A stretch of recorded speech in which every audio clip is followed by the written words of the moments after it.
o brio tem muito a ver com não querer sentir vergonha de si mesmo e de querer sentir orgulho de si mesmo.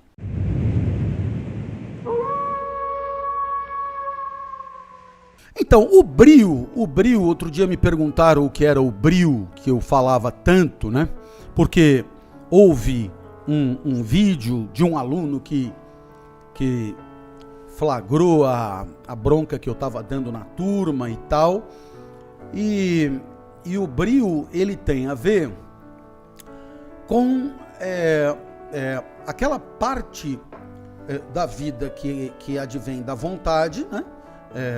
Portanto, alguma coisa que depende de nós e que lutamos para que seja realizada e implementada do melhor modo possível. Ou seja, o brio tem muito a ver com não querer sentir vergonha de si mesmo e de querer sentir orgulho de si mesmo, né? O brio é, digamos, a quantidade de energia que disponibilizamos na hora de agir para fazer o melhor e poder ter em relação à nossa própria prática um certo contentamento. O brio, ele aponta mais para os momentos de dificuldade, para os obstáculos, para as imperfeições. Ter brio significa não aceitar passivamente a derrota, não aceitar a imperfeição como regra, como cotidiano, não aceitar fazer menos do que se consegue fazer. Então, o brio pressupõe essa predisposição para enfrentar os obstáculos com a pretensão de vencê-los mesmo, né? E não, portanto, no brio tem um pouco de orgulho e tem um pouco de coragem também. Sim. Porque a coragem é a gestão do medo. E o brio muitas vezes cobra de nós uma vitória sobre o medo de um lado e a acomodação do outro lado. O brio é uma questão de primeira pessoa do singular. Às vezes até nos aplaudem, sabe? Às vezes até os outros acham que você foi bem, mas você sabe que você não foi bem, poderia ter ido muito melhor, que você pisou na bola, que você, na verdade, foi muito aquém do que poderia ter ido, e o brio tem a ver com essa capacidade de atribuir valor à própria prática, segundo critérios que nós sabemos plausíveis, porque a gente se acompanha desde que nasceu, a gente sabe do que a gente é capaz, a gente sabe do que a gente pode fazer, muito mais do que os outros. Então, é normal que a gente coloque o sarrafo alto e que a gente não abra a mão de se superar. Então o brio tem um pouco a ver com isso. Você sabe que tem um filósofo chamado Rousseau, né? Ele é de Genebra, ele é um cara que viveu ali a época da Revolução Francesa. Você deverá se lembrar que havia alguns filósofos que foram importantíssimos para que a Revolução Francesa acontecesse, né? E Rousseau, na hora de identificar a diferença específica, né, o traço distintivo do humano, homens e mulheres, lembra que Aristóteles o homem é um animal racional, né? E Rousseau diz, não é a inteligência, os animais também têm, né? A gente acha que menos do que nós, mas não podemos tem a sua comprovar. Sagacidade. Né? O que distingue, ele chama de perfectibilidade. Ou seja, é a possibilidade de se aperfeiçoar. E eu diria a possibilidade também de se superar. Ou seja, fazer cada vez melhor. Evolução. Isso desde que você entenda aqui no âmbito mesmo estritamente pessoal e não da espécie, né? Mas exato. Uma questão de você ir atrás de fazer melhor hoje, digamos, aquele desempenho que você teve na semana passada. A título de exemplo, bom, eu passeio, quando sou convidado, aceito sempre os podcasts e já estive presente dando entrevista e, bom, eu cheguei aqui para fazer melhor do que em outros momentos. Com certeza. Isso é uma questão de brio, né? Então, quer dizer, traduzir essa possibilidade de aperfeiçoamento de si numa realidade mesmo.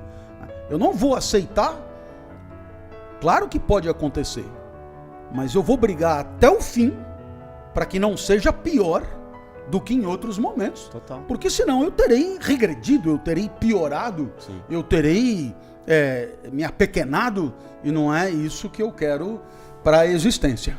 Vamos imaginar que alguém diga alguma coisa como: eu deixo a vida me levar. Então, você tem aí uma espécie de fluxo natural das coisas, digamos assim. Você vai vivendo, vai encontrando o mundo e vai reagindo diante do mundo em função, digamos, do mínimo necessário para continuar a fazer isso amanhã. O famoso deixa na mão do universo. Do acaso, do universo. De qualquer maneira, eu acho que é o famoso empurrando com a barriga, sabe? Total. Empurrando com a barriga. Então, veja bem, essa postura é uma postura que é o que aconteceria com alguém que nasceu e viveu, digamos, sem educação, viveu sozinho. Então ele vai vivendo do jeito que dá. Então o que eu quero dizer com isso? Que o tal do brio não eu diria, uma obviedade. E nesse sentido, eu não concordo em nada com Rousseau, né? Essa perfectibilidade não tem nada de natural. O natural é o mínimo necessário. A zona de conforto. O natural é a zona de conforto. Portanto, para ir para a briga, é preciso ser educado. E a educação é tudo aquilo que é bom para a vida e que, digamos, força a energia vital num determinado sentido, né? No sentido impositivo mesmo, imperativo, no sentido de que normalmente eu iria para lá, depois para lá, depois para lá, mas graças à educação, que pressupõe constrangimento, que pressupõe desagrado, que pressupõe sacrifício, que pressupõe dor, que pressupõe tristeza, etc. Graças à educação, eu venço a minha acomodação inercial de princípio e saio para a briga de maneira mais altiva, mais aguerrida, mais lutadora. Então, existe uma educação para a perfeição. Existe uma educação para a excelência, né? Uma educação para a busca da excelência, que é o contrário da educação que fomenta a mediocridade. A mediocridade é o resultado do empurrar com a barriga. É o médio, nota 5.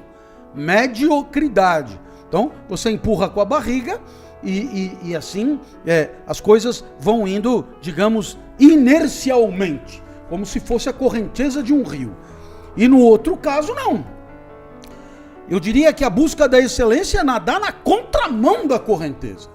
A busca da excelência é vencer uma acomodação natural e inercial em busca de um desconforto excelente. E isso pressupõe não só a tal força de vontade, mas pressupõe a aquisição de um certo hábito de busca da excelência. Pressupõe que essa busca tenha se convertido num traço da própria existência em função de uma educação para isso, onde os educadores, dia a dia, semana a semana, mês a mês e ano a ano, incentivaram a busca da excelência, premiando o excelente e não premiando o medíocre. Posso, então, te dizer que toda sociedade que premia a mediocridade é uma sociedade que incentiva essa inércia acomodada. E aí, claro, é uma sociedade onde essa questão do brio não faz o menor sentido. Senta aí e espera, se bobear alguma coisa de bom acontece. Mas quando eu digo educação, eu não me limito assim a te dizer, o fulano de tal frequentou uma boa escola, tal. Eu digo essa educação para a busca da excelência ela pressupõe, em primeiro lugar, ir além da famosa educação de massa, né?